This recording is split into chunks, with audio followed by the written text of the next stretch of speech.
Hello and good morning, ladies and gentlemen. It's Thursday, the 9th of September already. You are very welcome to the Business Breakfast Chat Show, fueled by Chatbox Productions and sponsored this week by the lovely Simbok and Feet on the Ground Training. David, my friend, how you doing? Good morning, Nick. Good morning, everybody, and welcome, to the Chatbox Business Breakfast Show, Thursday, the 9th of September. Summer is officially over. Autumn is drawing in. There you go. There is the mood swing for this morning.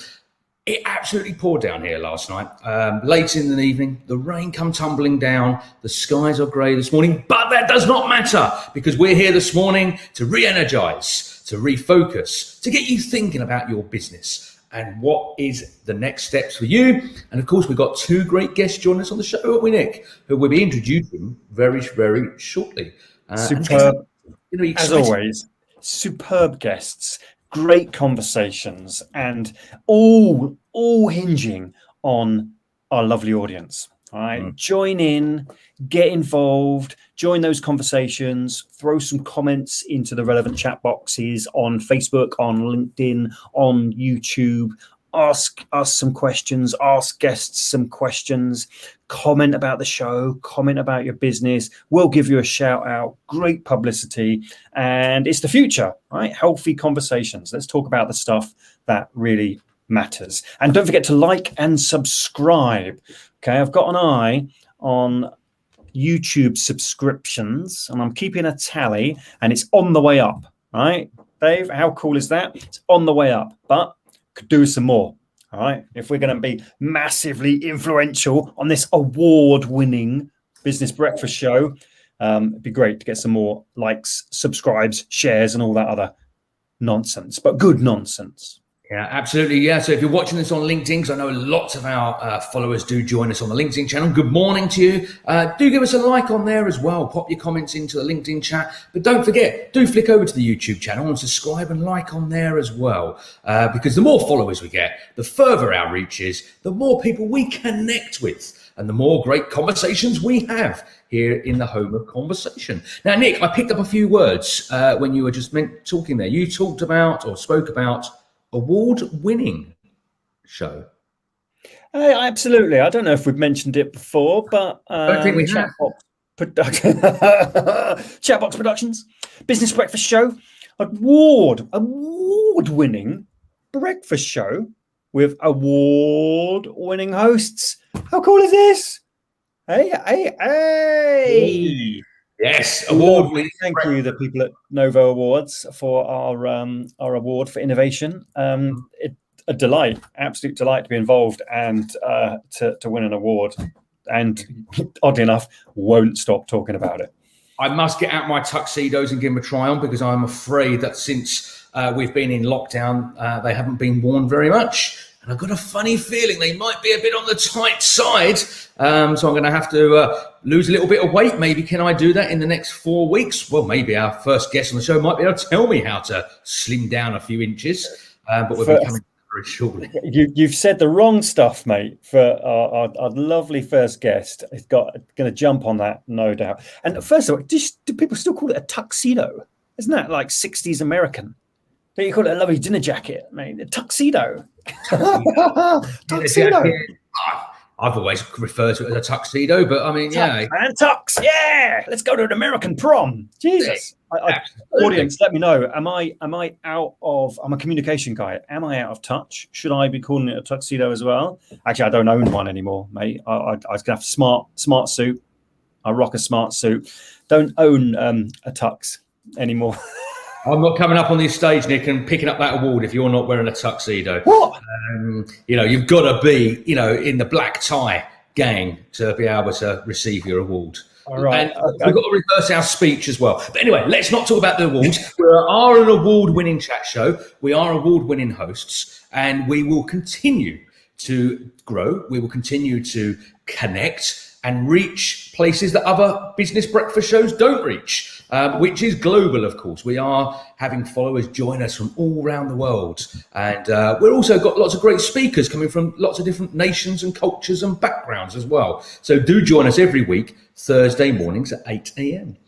Nick, I suppose we better have a little bit of look what's kind of out there and what's being spoken about. What is in the news this week? I think there's a couple of big things that are going to impact business.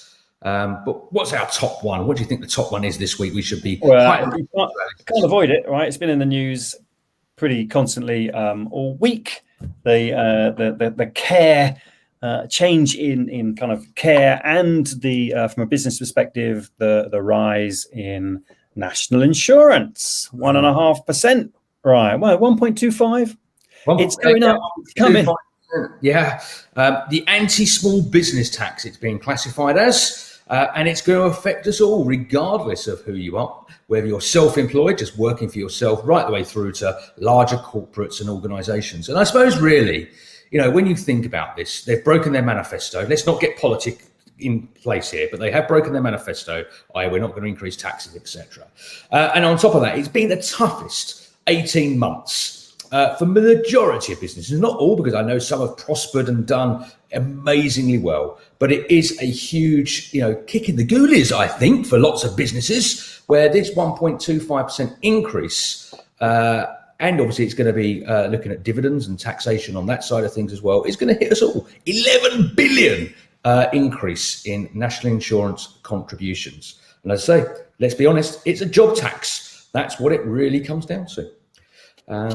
One thing that really struck me when I first started my business, and you look at payroll and you pay your staff, right? And they get their wage and they pay national insurance. Okay, we all pay national insurance. Great, NHS, love them, pay national insurance, all for the right cause. And then the business also pays national insurance for each of its employees. Mm-hmm. So every employee, so you're paying national insurance, doing the right thing, great. But the business is also paying national insurance for you, right? Mm-hmm. Double bubble, I would think. Certainly if you employ yourself, right? And this is when it struck me. Okay, I'm employed by my business. Right? I'm a director and employee, and suddenly I'm looking at double national insurance. It is that extra tax. And what is it going to? Well, it's obviously going to help in many different ways, but it's really aimed at the health service. But there's a question here. Not that we want to get into politics, Nick. We're going to leave this alone, but we are going to ask this question. This was the big red bus. Okay, many of you will remember seeing this. 350 million a week. Okay, and this was going to help fund our NHS. What happened? Where has that money gone? Will it be forthcoming? Is it already coming through and we're just not aware of it? So that's the question. What do you think? Did you vote to leave? Did you vote to remain? Let's not get into the whole Brexit discussion here, but out of interest, was it the right decision? Was it the wrong decision? Do you wish now you could vote again? Seeing things change, and not with Brexit, the pandemic, it's tough times. We are in open waters. And it's the perfect storm, isn't it? Everything, now we've got logistics issues because there's no truck drivers. And is that Brexit or is that pandemic or is it a mixture of both? Yeah, I'm very interested. How's it going, right? How's it going? Are you struggling because of the pandemic? Are you thriving because of it? Are you struggling because it turns out Brexit isn't a smooth journey? And are you struggling because the business environment has changed?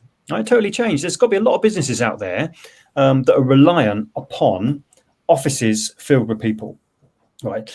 Cleaning companies, snack companies, the coffee bar around the corner, all of the ancillary kind of services that go with a busy city centre style office kind of environment. Our events business, right, hinges on an office style attitude, right? Loads of bodies around corporate style events.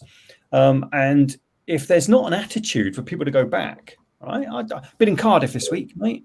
Absolutely loved it. Team meetings in Cardiff. Okay. But it's 400 miles in the car, right? 200 miles there, 200 miles back. 50 quid it cost me in parking. Thanks, NCP. Right. Get you on the show. Jesus Christ. 50 quid. right? But, great to meet face to face. Brilliant. Absolutely loved it. Miss it. I thrive in that environment. But you can see why regular commuters would say, you know what, one day a week, I'll go back to the office. There's a debate which is the best day to go back to the office at the moment. So not Monday and not Friday, probably Wednesday, middle of the week on a day off. So possibly Tuesday or Thursday, I could pop in for a couple of hours. After the breakfast show on Thursday, maybe that's it.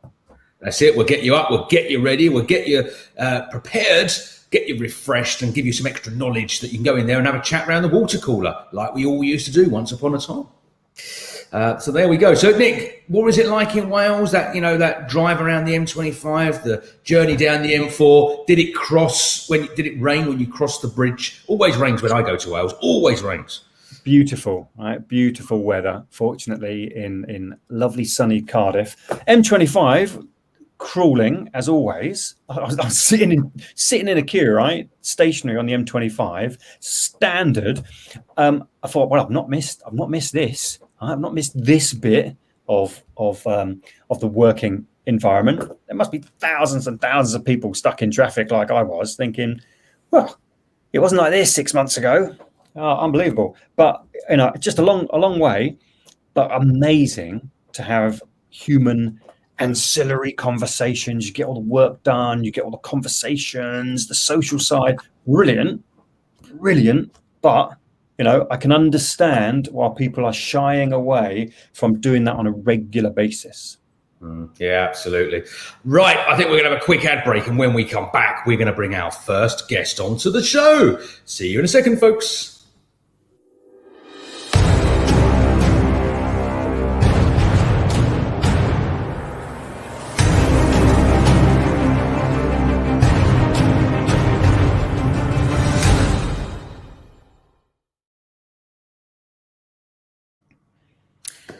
Right, we are at that time. Our first guest is prepped. He's waiting backstage in our famous green room, where you come along, you bring your own coffee, wine or beer, your own breakfast, whatever it is you take your fancy, and you sit there and you watch how the show unfolds. It's just like real world, isn't it, Nick? That's exactly how it happens in the real world. You have this little place that is your sanction. You can go and sit there and enjoy it. But let's welcome our first guest. And on the show this morning, please welcome George O'Farrell. Good morning, George.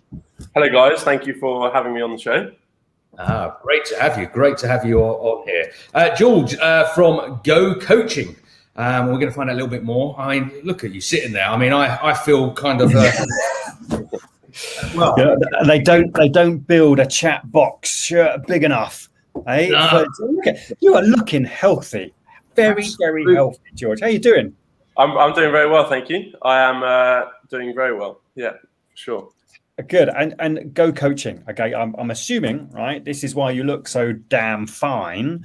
Right? What's that all about? So you what kind of coaching is it, and how did that come about? Give us a bit of what's your story?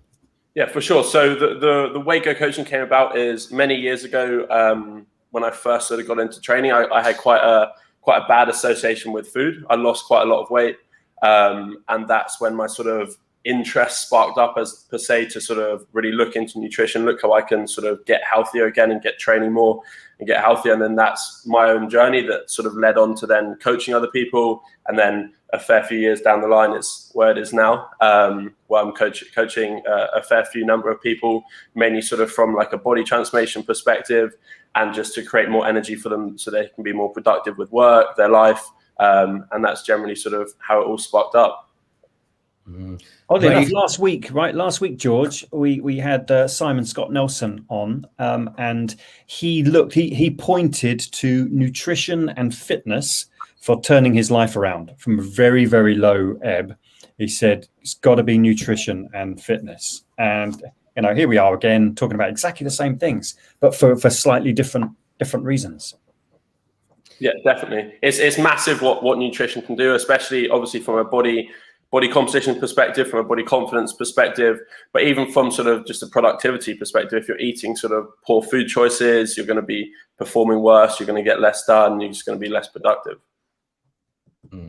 What's really interesting is that personal fitness, that I'm going to be really honest with our audience and yourself, George. I like, every now and then I play a good game of squash, but I haven't been able to do that for 18 months. I know it's just, you can't get back out there now.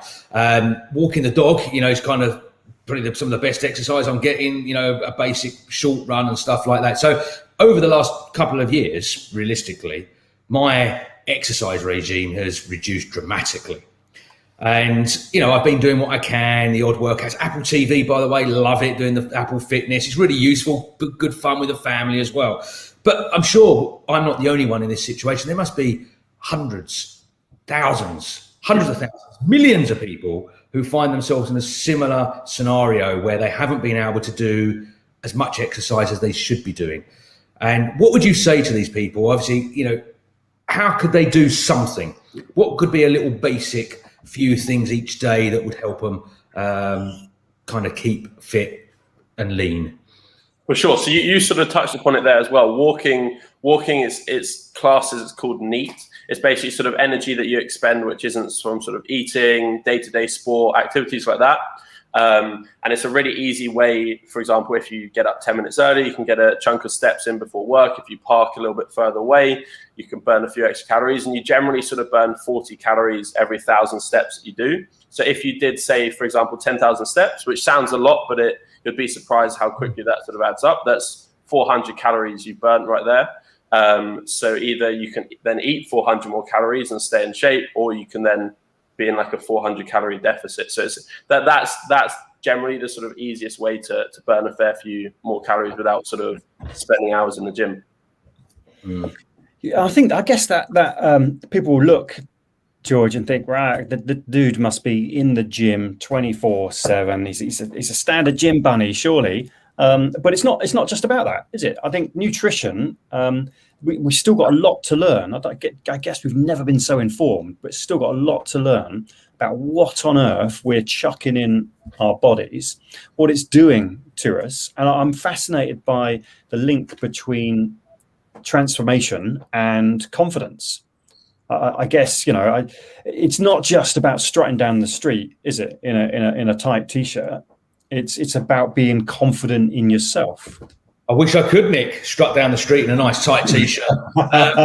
Maybe George need to buy smaller t-shirts, mate. Maybe George can give us a nutrition plan. And actually, George, to tuck onto that as another question, what do you have for breakfast, lunch, and dinner? What is a typical diet for someone like yourself? What is your day-to-day kind of workout? Yeah, so it fluctuates, like we briefly spoke about before we jumped on the live. When I'm sort of competing in shows and looking to get obviously leaner, get to those sort of like single-digit body fat percentages, I'll obviously taper down my food and taper up my cardio. But when I'm sort of when I'm not competing for a show and I'm looking at building more muscle, that's when I'd look at increasing my food and building my cardio down. So food fluctuates quite a lot, but the highest I've been doing in terms of calories is 10,000 calories a day. And then the sort of lowest is 1,900. Yeah. These are figures that David's face says it all. So, what? How many chickens you eating, man? But this body transformation. This is, you're good at this, right? You've reached, is it the British finals? I don't know what exactly that. What does that look like, mate? What does that involve? British finals. For sure. So there's loads of different sort of federations within bodybuilding, and this one was the UK DFBA, which stands for UK Drug Free Bodybuilding Association. So then you get put up against however number of people choose to enter in your class, and then what's deemed the most muscular proportion lean from the judges then gets put through to the next round.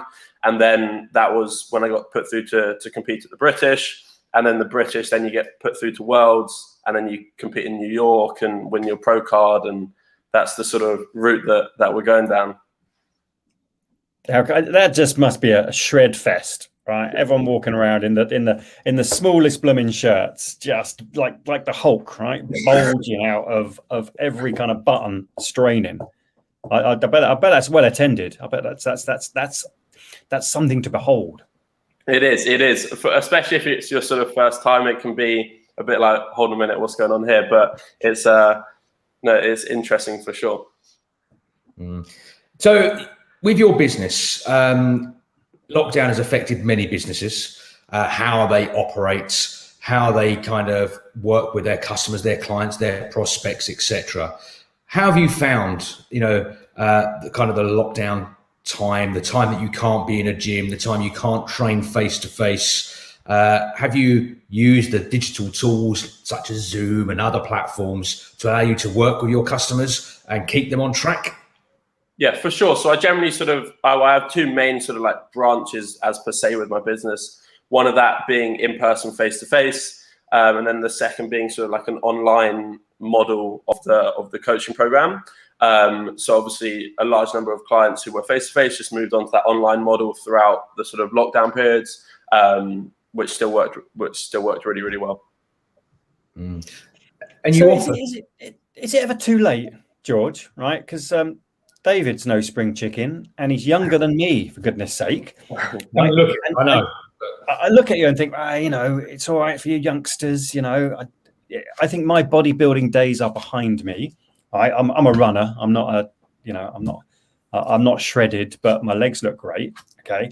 Is it ever too late? Do you get customers that come and say, look, I'm a 50-year-old fatty. What do we do? What are we supposed to do?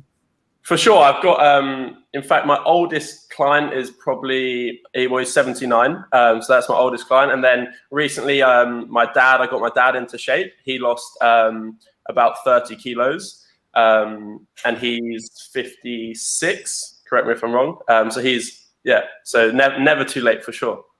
I'm liking the sound of this. Just to be clear here, I'm not 50 yet. Might look a little bit older with the grey hair. That's my George Clooney look. But kind of mid-40s. We're not even quite there yet, 44. But I'm carrying a few extra kilos. There's no ifs, buts, and maybes. I've put it on over lockdown. So I know I need to probably shift 10 kilos roughly. Could you help me shift those 10 kilos? I don't know. I know this is going to turn into a challenge. I can see Nick's face. I can see the cogs churning here. But let's say, what is a realistic time period to lose 10 kilos? And I come in, I think, about 92 kilos currently at the moment, something like that, 91. Yeah, so the leaner you get, the rate of the rate of fat loss needs to slow down. And the less lean you are, the quicker it can be. But generally, sort of like a good marker to lose sort of 10 kilos is 10 to 15 weeks. And you could pull off 10 kilos for sure. This is sounding good. Can I still drink? Can I still have a glass of wine and stuff like that? Or is it forbidden? No, 100%. So the way that I always set it up with my clients is we get them working towards food targets so that they can literally continue to eat whatever they want. They can eat whatever they want as long as they fit within these specific food targets. So you can go out to social events, you can drink alcohol, you can eat chocolate, but you just need to fit those into those food targets. And then, yeah, for sure, you can get into shape. I'm liking the sound of this, Nick. I think it's the future, right? I think I know Deliveroo won't thank us for it, but they're not making any money, but they're busy. Okay, I think people's mindset has shifted, and I'm not saying we're lazy as business owners, right? We're really busy, but we might put nutrition and fitness lower down our to-do list, let's say, than a load of other stuff, right? Especially when your business is up against it. Other things have got to go. But by the sound of it, the positive aspects of being in shape, eating the right stuff, sleeping well, staying hydrated, are just knock everything else out of the park, right? Surely your business goes from strength to strength if you, as an individual and business leader, feel amazing. 100%. If you think about it, once you sort of, obviously, if work gets busy or if you put training on the back burner, you then potentially don't make more time to train. You don't make more time to potentially eat better food choices, which you just end up being sort of sluggish, less productive, you get less done. So it's sort of that downward spiral once you start sort of putting training, nutrition on the back burner, for sure. So a couple of questions here. We're coming towards the end of the time that we have with you, and I've got so many more questions. We will talk, George, I promise, because I'm actually up for that challenge to see if I can shed 10 kilos in about 16 weeks. We've got to keep right on top of this, David, right? So want to know how you're getting on a weekly basis, want to see how tight your shirt is, mate. George would help you with your wardrobe, hopefully. And by the time we get on stage, tuxedos out, right? You'll be back in the old tux from the 1980s. At least an inch to get in my tuxedos, I'm pretty sure. So there's the challenge, George. We will talk more about that. But I know you do offer. You've got an opportunity if anyone is interested. You've got a free download that's available and also a free challenge. Tell us a little bit about those, and I'll share the links with our listeners and viewers as well. Yeah, for sure. So the free challenge, free download. The free download, you can literally jump in. You can grab that download. It's a free 30-minute training, literally running through the steps to set up your nutrition, to set up your training, how you should do that and make adjustments each week, and how you can do that and continue to eat the foods that you enjoy. And then the free challenge is the similar sort of training, except it's within a Facebook group, so it's a little bit more sort of hands-on. Any questions you can drop in there, and it's a little bit more sort of a community. There's over sort of 400 or 500 people in there already, so it's sort of a nice community in there for sure. Fantastic. So I've shared both of those. I'll pop them into the chat in case you're watching this on catch up. You'll be able to get those links directly as well. And one last question from me, and then I'm going to hand over to Nick for the final wrapping up question. I always like to ask our business owners and stuff like that come onto the show, out of everything you know, your knowledge, your experience, the things that you've done right, the things that you've done wrong, what would be one tip you'd give to our listeners and viewers? One tip. It could be to do with fitness, it could be to do with setting up a business, it could be trading your business, but one tip for them to take away, one little golden nugget for today. Cool, I like that question. Invest into someone that's done what you're trying to achieve and do that earlier on instead of sort of like trying to figure it all out yourself. Wow, okay, yeah. So surround yourself with great people and have them people around you that can help you and guide you and steer you and connect you. 100%, definitely. Fantastic. Amount of time, it's an agony you'll save if you kind of hook onto someone who's been there and done it and knows where to avoid. Right, just fantastic. A lot of people out there more than happy to help. Oddly enough, business turns out to be quite a lovely place, and people will happily guide and help. Great advice. Thank you, George. I'm really keen to know if let's just let's go to your local supermarket and have a look around, and you see a lot of people out of shape. Okay, and it's tragic, and no doubt the NHS will shake their heads and go, Jesus, there's one pandemic and now there's another one. Right, obesity seems to be everywhere. What's stopping people actually turning this around, eating good stuff and getting in shape? When people come to you, what's their biggest excuse? Biggest excuse is probably that they literally just don't know where to get started. So a lot of the people that sort of come to me, they know what they want to achieve, and they're more than happy to sort of do the work as per se and sort of put the effort in, but they just don't know what they need to be doing.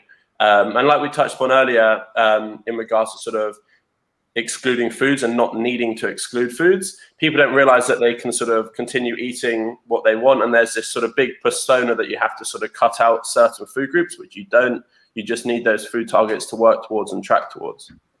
One last thing, George, we've got a short video here because I know you've got a great YouTube channel with lots of videos on there about building up muscle and keeping fit and stuff like that. I'm not going to show a whole one because it's they're various lengths, but 10 to 15 minutes. I'm just going to show a very small introduction. So if people are interested in going to your YouTube channel, they can do that and watch some of the videos. So let's just have a quick look at one of these in action. So guys, we're in for a arms and delts session today. So a quick sort of voiceover running through everything. We started off with a unilateral lateral raise. So first movement here, standing when fatigued less. And you'll notice as we get into that, we start using movements where you've got sort of a back support, a chest support to brace into it. Do I need that equipment? Are you going to get me, or can I do it with just my surroundings and, I don't know, a couple of bricks or something like that? Yeah, no, for sure. And obviously lockdown sort of exaggerated that even more, the sort of fact that you can literally achieve really good results just from home with your body weight and a few bands. This journey has begun, George. David's transformation into ripped David Bell has begun. No pressure, Dave. But I'm going to keep on top of your progress, my friend. and we'll keep dipping in with George because he'll keep us honest. All right. Yes. I've committed now on the breakfast show. What we're going to do, George, I will catch up with you probably next week, and we can have a chat, and then we can go from there, and we can we'll get you back on the show. You can come on the show and tell us how I'm doing or how I'm failing miserably or overachieving. You can keep the audience updated, and that comes from you. Then everyone's got to believe it's true, and at the end of it, I'll better show my body off just like you in a ripped t-shirt. But until then, George O'Farrell, it's been great having you on the show this morning. Fantastic talking to you, and look forward to working with you. Awesome, guys. Thank you for having me. Cheers, George. Okay, we're off for a quick ad break, and afterwards we're going to talk about more news that's happening around us today.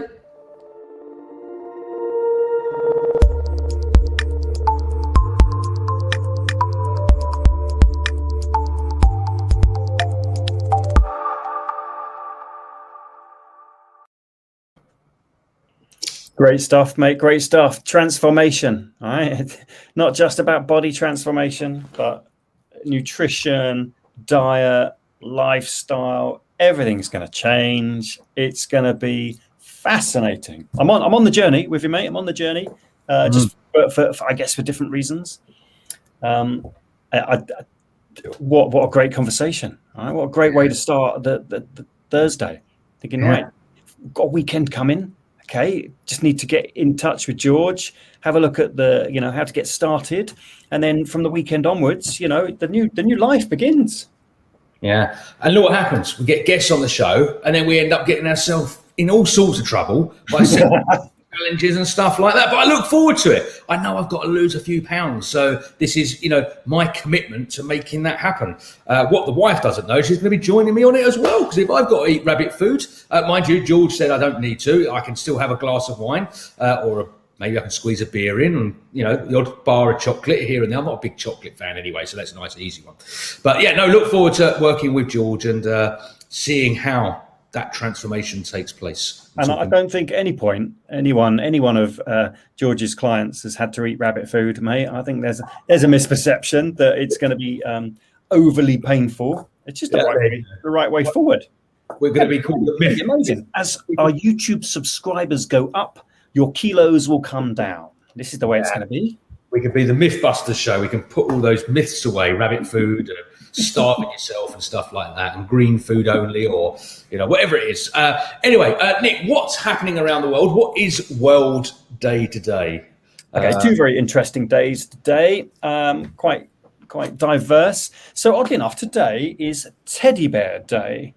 Okay. So in 1902, Teddy Roosevelt was out on a hunting trip, refused to shoot a bear cub, thankfully, and was a bit lampooned, and there was cartoons about it. Someone picked up on the cartoon that he wouldn't shoot a bear, and the teddy bear as a toy, a children's favorite, was born 1902, and it's endured ever since. Right, there's not that many children's toys that have endured, and any parent watching right now knows full well, right, that all kids have far too many teddy bears, all shapes, all sizes.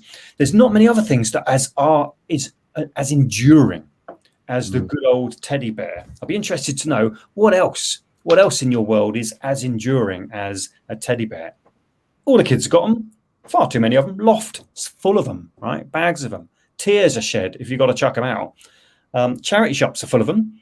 Right? What a great idea. Teddy bear, boom. It's big business.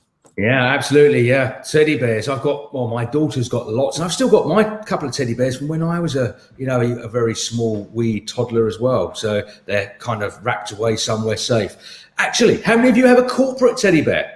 How many of you have something as your mascot within your organization or something like that? Do you have one? Let us know. Take a picture of it. Send it to us. We'll put it on the show and show the world your lucky mascot, your business mascot.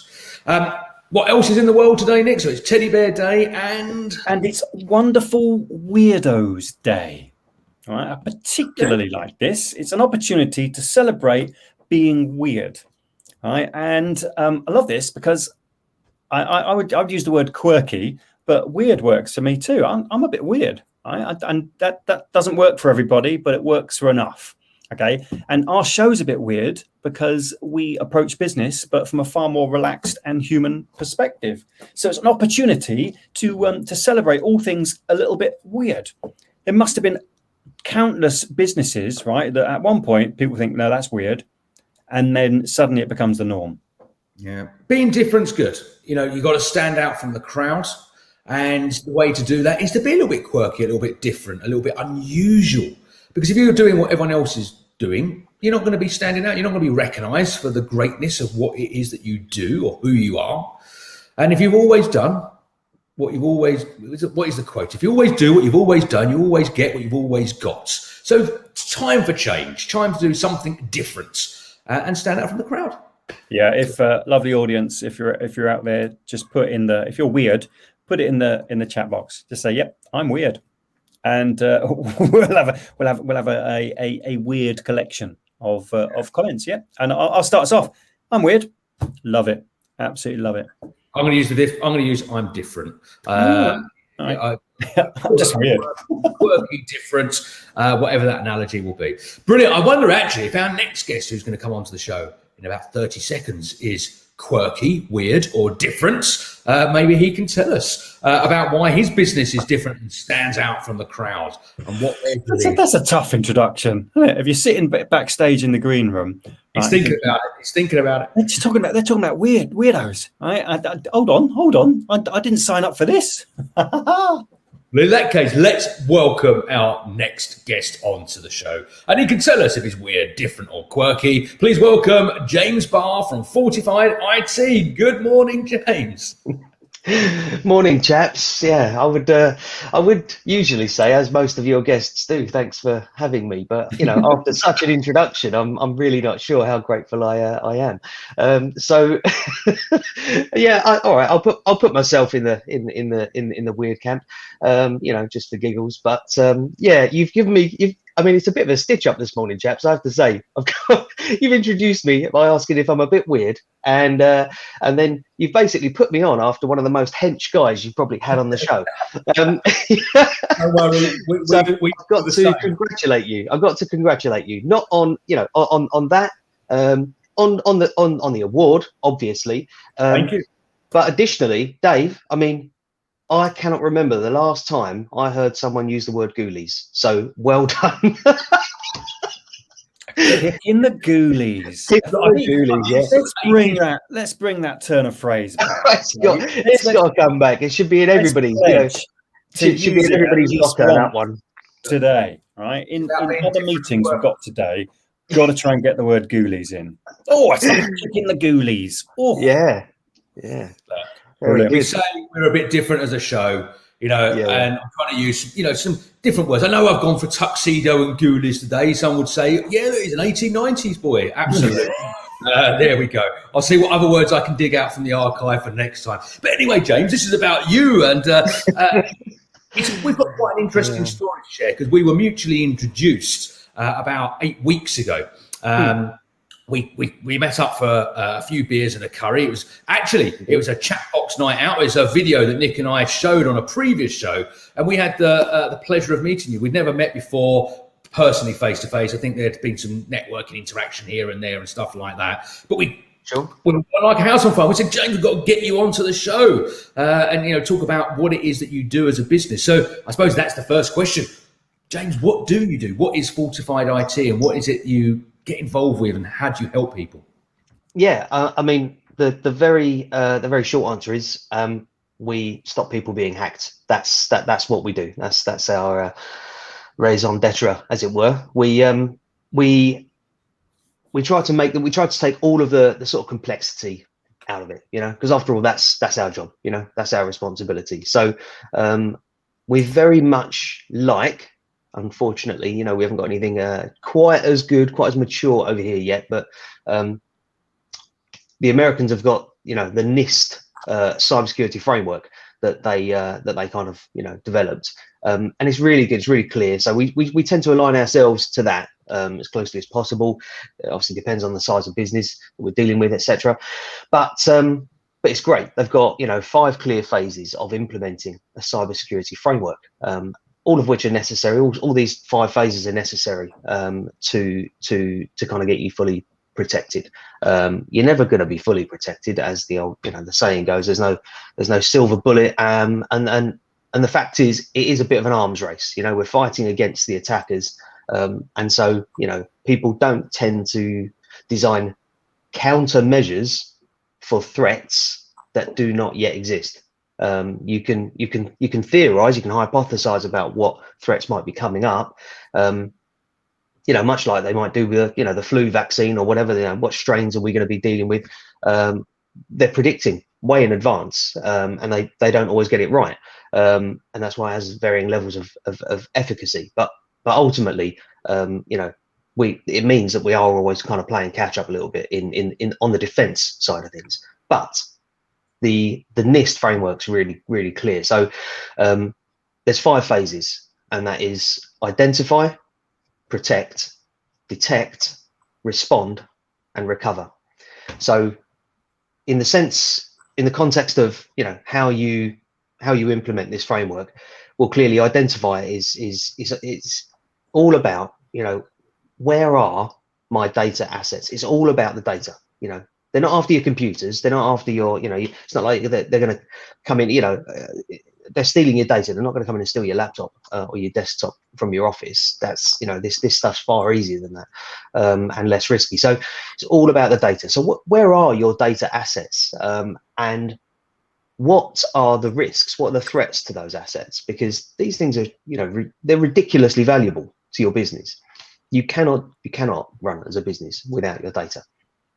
And then it's about putting appropriate protections in place, so countermeasures to the threats that have been identified.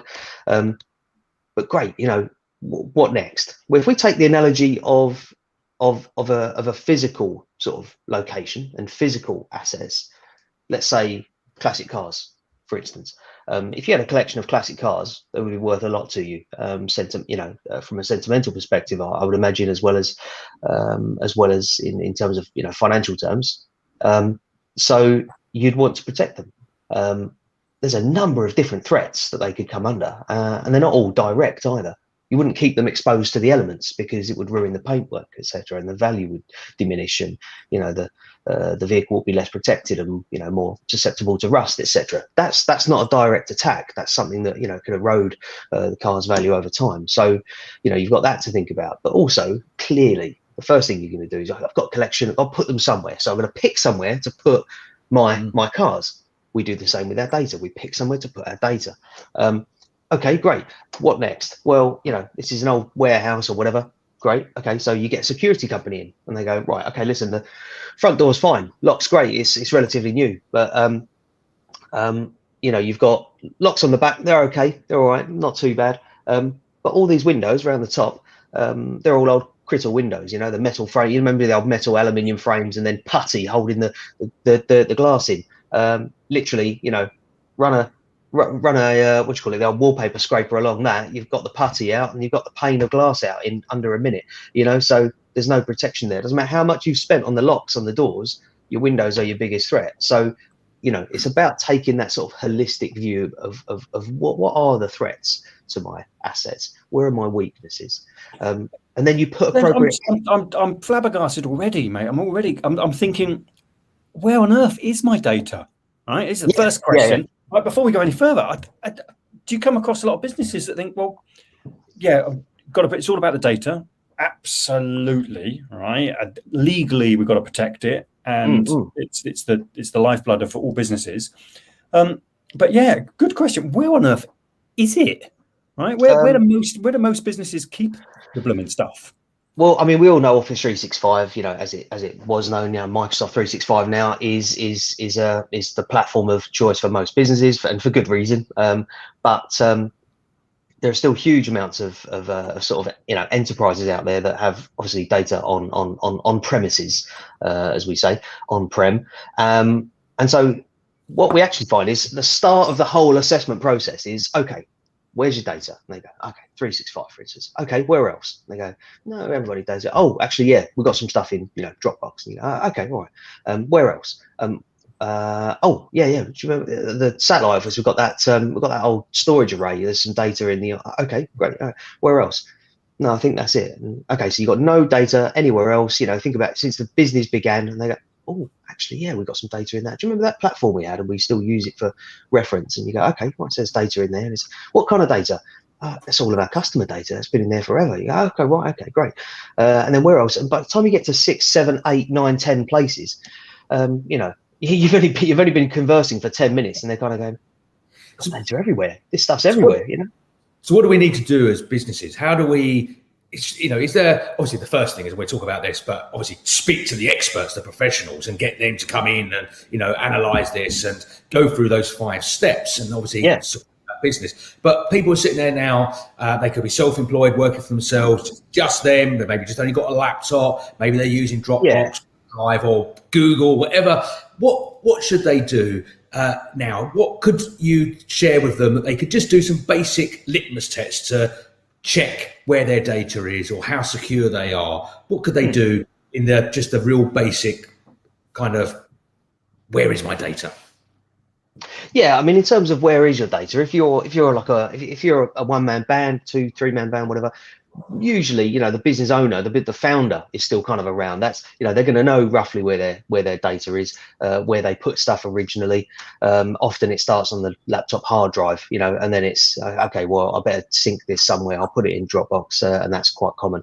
But yeah, ultimately, figure out where your data is, but consolidate it somewhere. If it's in one place, evaluate those options as well, and pick the place that's going to be right for you. Think about, okay, well, where am I going to be accessing this from what devices, how am I going to be sharing it, and with whom, and how are they going to access it? And that will give you a good idea really quickly and easily. Okay, well, I've already got my email in Office 365. I'll probably put it in OneDrive, SharePoint. That's great, because that is a platform that's really easy to protect your data within. But again, it takes a bit of you got to know what you're doing, know what you're looking for in terms of a solution to protect it, because not all cloud backup solutions are equal, and neither are they all free from state ownership / interference. Neither are they. Do they have security teams looking for bugs? They don't have bug bounty programs where they pay third parties who happen to find vulnerabilities in their platforms. So there's lots of things to consider about whether or not your vendor, your supplier, effectively is going to be good custodians of your data as well. So data breaches, hacks, right? They hit the news regularly, but we only hear about when it happens to the big organizations, right? Yeah. And then suddenly there's panic. What do you mean you've lost 1 million records? Or yeah, that was careless. What's happened to my credit card details? I had a credit card. It was in a hotel, right? Standard stuff. Can you give us your credit card over the counter at a hotel? And then sometime afterwards, someone withdrew masses of money against my credit card. And the hotel, finally got in touch and said, yeah, at some point we were hacked. Right? You only hear about the big stuff. Yeah. Right? And so from a small business perspective, should we sit back, put our feet up and go, it's not a problem for me? Or is that massively naive? Does it happen to the smaller organizations?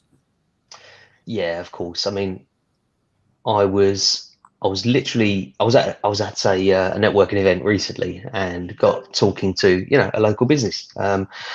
They're sort of a family owned and run business, founded, owned and run to this day. And they didn't have the appropriate sort of protections in place, and critically, the capability to detect and respond.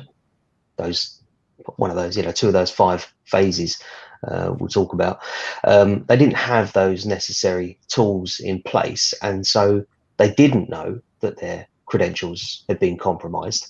Crucially, and this is no accident, the sort of accounts payable person, but the person with their hands on the purse strings anyway, was targeted. Credentials were compromised.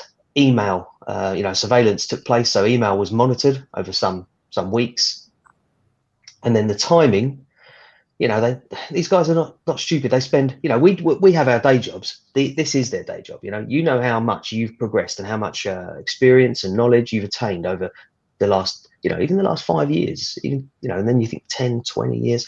I've been in this well over 20 years. So, these guys, this is their job. They are looking for ways to compromise you and to get at your data or directly access your funds. And so these guys, the person had been targeted. They'd watched the emails. They knew who was who approved payments, who requested payments, how, the vernacular they used, tone of voice in their emails, everything. And then they just said, can you transfer, 10 grand over here, and then 20 grand over here, and 30 grand over here.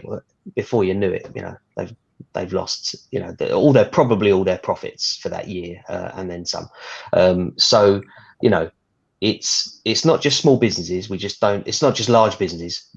The small businesses just don't, they're not going to scream it from the rooftops, but they, unfortunately, some will quietly go under. And second, to add further weight to that, you talk to your accountant. If you're a small business and you're thinking at the moment today, this stuff doesn't really affect me, I'm not really, why would somebody target me? Well, two things: you're not targeted. You're often not targeted. It's automatic. It's volumetric. And then they identify weaknesses, and then they will. You kind of qualify for the next stage of attack or surveillance, and so you've got to make yourself unattractive. But and that's what the countermeasures are all about, really. But have a chat with your accountant. If you're a small business thinking this stuff, it doesn't affect me, and ask your accountant how many of their clients they hear have lost money to what we call like CEO fraud or whaling, and invoice fraud as well, where someone has emailed in. They're in your systems or they're in somebody else's systems. They find out who they're supplying, even. So one of your suppliers will be compromised, and then they'll send you an email saying, please note our bank details have changed. Yeah. You pay your supplier, typically you then pay them again the following month, potentially again the following month, and then they go, oh guys, we just noticed you've not been paying us for the last 3 months. And then you go, I think we have, actually. They go, no, you haven't. And you go, no, I've got this here. And they go, what bank details have you got? Well, it's these. Those are not our bank details. We've got an email where you sent us saying your bank details have changed, and then we started paying them into, and then it's too late. It's too late. You have to have the ability to detect threats. You have to. And attacks in progress. It's no good finding out about attacks after they've happened. They've been in. They've been in and they're gone. They've got what they want. Yeah. And I think this is the world of business that we find ourselves in today. It's tough out there. Technically, we're in a very volatile market as well, with the whole pandemic, Brexit. Throw into that a bit of cyber security. It's tough out there, and all these things are affecting our businesses in different ways. But these are the things that we need to be prepared for. Everyone's now going to be prepared for another pandemic, of some description, because no one expected it the first time round. So people have now potentially, hopefully, put into place measures. Actually, all the measures that we've introduced over the last 18 months are now there if there was another outbreak of something similar. Great, we've got that in place. But the same here is with, protecting your business from the digital world, because we are all using it more than ever. From us doing the breakfast show here this morning, to using Zoom, to using Teams, to whatever platform of choice, to storing our data, email communication, mobile devices are in our pockets every day, the apps that we use to communicate, to share, it's everywhere around us. Our TVs in our home, if you've got smart AI devices, which I do, how are people protecting themselves, listening on conversations? Does it happen? We all kind of know it does, but are we that bothered? There's so much we need to really kind of take into consideration. Out of your priority list of all the things in business, where would you, again, this is an opinion, where would you rate digital security? And I'm not just cyber security, I'm taking everything kind of digitized. Where would you put that on a scale of 1 to 10 of importance? Knowing what you know, obviously doing what you do. I'd imagine I'm going to put, I've got to put myself in a business owner's shoes, because obviously I'm going to put it very close to the top of the list every day of the week, but certainly, yeah, I mean, if you've got a small business, I completely understand that your focus is the business. You're delivering for your customers, and that's right. So, if you don't have time to deal with, to even think about, and this is what it comes down to a lot of the time. I haven't got time to think about that. Why am I going to divert my time to look at my cybersecurity when I've got customers screaming at me to get this stuff out the door? Completely understand that. I would say though that your ability to get your work product, your product, your service, or whatever out the door, it will be severely impacted by a cyber attack, and possibly for good. Hiscox reports, cybersecurity readiness report from this year said that basically 1 in 6 businesses suffered a cyber attack last year, said that it materially threatened their survival. So, people are debt. It's going to be even worse this year. People are laden with debt because of COVID. And now you throw in the mix, like someone's just taken 50 grand out of your bank account. How are you going to survive this? So, it's one of those things. If you don't have time for it, delegate it. Get somebody else to do it. Even if it's somebody in the office who perhaps they don't know a lot about it, they know how to Google and they know how to find someone who can help. And I put out a couple of posts recently on LinkedIn, and I use the hashtag good advice pays for itself. People think that the advice is going to be too expensive, but honestly, in the long run, it will pay dividends time and again. So, and the other thing we kind of say to people is, they go, yeah, but we've got IT support. Those guys are probably handling that. I can guarantee you they're not. And actually, when you think about IT support and IT security, we're kind of likening here. We're likening sort of maintenance with defence. It's like expecting your mechanic to be the police or the fire. So it doesn't work that way. These are two completely different. Or expecting the fire service to come along and they may be able to resuscitate someone. I mean, on the spot, but are they? Would you entrust the long-term care and recuperation to them? No, you wouldn't want to do that. That's it's not appropriate. They're not trained adequately and qualified. So what I would say is if you're in a position where you really can't afford security and support, drop the support temporarily, or access it on an ad hoc basis, because ultimately, if you can't access your email or you can't print for a day, you're not going to lose your business. If you suffer one serious cyber incident, you could lose your shirt. That's it. You could be going home without your shirt. You're done. You could be closing your doors. And I can't afford to lose my ripped shirt, as we just earlier. Well, indeed. The funny thing is, I've got many shirts that look like George's. They weren't before the pandemic, but they're just as tight now, I can assure you. We're getting very close to the end of the hour. A couple of last questions, really, James. As you probably heard from George earlier, we like to get one top business tip. It doesn't have to be around the IT and security. It could be anything that you've learned on your business journey. What would that be today that you'd like to share with our audience? One golden nugget as a take.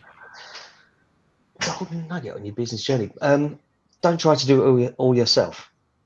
I'd say that you kind of learn that. I learned that early on. I was quite I was relatively pragmatic about starting a business before I did it. I'd love to say it was this kind of I just decided one day to do it and then skyrocketed to success. Actually, most of those businesses fail, but you've got to plan. So I always seek counsel from people in the right position to give me counsel of value, and so I spoke to people. I spoke to business owners, I spoke to lawyers, I spoke to accountants, and I just got a good feel for am I what are the things that they've told me I need to think about?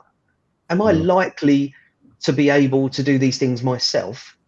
Even if I can do them myself, should I, or am I going to end up with a subpar outcome, having spent more time and more money potentially even. So yeah, just don't do everything yourself. Go and seek some advice. It's a gold mine. There's a gold mine of advice out there, and it will pay for itself. That reiterates what George was saying. Delegate the stuff that either someone can do better or good at, right? And there must be a lot of kind of trust. Certainly, if I said, right, James, come and look at all my stuff and sort me out. So I know you have a very ethical approach to business, and that must be come hand in hand with we'll take care of your data, and this is how we approach that trust, integrity. There's that kind of runs like a stick of rock, right? Runs through you and your business. 100%, yeah. Whenever we take people on as part of the onboarding process, we kind of say, guys, listen, okay, firstly, something that will stand you in good stead for your personal development and your own career, but particularly here, it's never your agenda. It's never your agenda. It's not about you. It's not about us. It's about the customer. Okay, so it doesn't matter what you think is the best idea. It's okay. What is the outcome that the customer is looking for? If we can't deliver that outcome, if we're not aligned with their priorities, we'll tell them that. Be ethical. Don't just take every bit of business because it's business. You don't want to just turnover for turnover's sake. Just say, guys, look, I completely appreciate what you're trying to achieve. I don't think we're right to help you with that at the moment, but I can probably connect you with someone who is. Never prioritize profit over professionalism. We are trusted, and in order to maintain that trust, to develop it in the first place and maintain that trust, we follow our ethical selling process, which is the sort of cornerstones of honesty, transparency. Look, there you go. That's great. I don't honesty, transparency, integrity, and I think that goes. It doesn't matter what business you're in, right? Honesty, transparency, integrity should be kind of the bywords for all businesses. Fascinating, mate. Fascinating, petrifying, but fascinating. Well, it doesn't have to be. No, it doesn't. It's one of those things. If you're going to delegate the stuff that you don't get, and this stuff I don't really get, you need to, call in someone who knows what they're talking about. James, fascinating. Great to have you on the show. And on that note, though, jump on the site and book in a free cyber risk assessment. So it doesn't take long. It's half an hour on the phone, and you'll come away, being informed at least about where your risks are. So that's fortifiedit.co.uk. Find you. That's it. Yeah, fortifiedit.co.uk, and just hit the homepage, and you'll find whatever you're looking for on there, and book in just for a chat. There's no obligation, nothing to be worried about. We're not going to hound you. We're not sales organizations. We're not going to hound you daily until you buy something from us, or just run away to Mexico. That's not how we work. We genuinely want to be part of your team and help you out as looking after your interests. A very sensible thing to do on a Thursday morning. James, it's very kind of you to come and share your time and expertise. Well, no, thank you guys. Thanks for having me. Many thanks indeed, and we'll carry the conversation on another time, no doubt. All right. Thanks. Have a good day, guys. You too. See ya. Bye-bye. There we go, Nick. We're coming towards the end of the show. I did see actually popping into the chat quite an old friend I haven't seen for many years, but Mr. Christopher Walkie. Good morning, chaps. He's put. Christopher, great to have you join us. We must catch up. We'll get you on the show because I know that you're talking all things bubbly these days, champagne and stuff like that. The late night show is the perfect place to bring you on to find out more about you and what happens when businesses go home. And we are back next week, aren't we, Nick? We've got 2 shows coming up next week. Firstly, we have our Business Breakfast Show, which is back next Thursday morning from 8 a.m. on Thursday, the 16th of September. But if you fancy something a little bit more kind of late night, a little bit more chilled, a bit more kind of under the bonnet type stuff, then come and join myself and Nick on the Looby and Bell Late Night Show, where we kind of dive in. That's on Wednesday, the 15th of September from 8 p.m. And we'll see who we can get on the show to have a good chat about what they do when they shut the doors of the office and retire for the evening. But another great show, Nick. Really great to have both George and James on here talking to us. Great, really, really kind, great guests, loads to learn, and as always, great conversations, mate, here at the home of conversation. And always, right, always looking forward to the next opportunity to have great conversations with great guests. Yeah. And that is from Wednesday night next week or Thursday morning, or both, of course. But until then, from me, David Bell, and, well, as always, my co-host that sits here in the studio doing what we do best on a award-winning chat show. We'll see you next week. Bye-bye. Cheerio.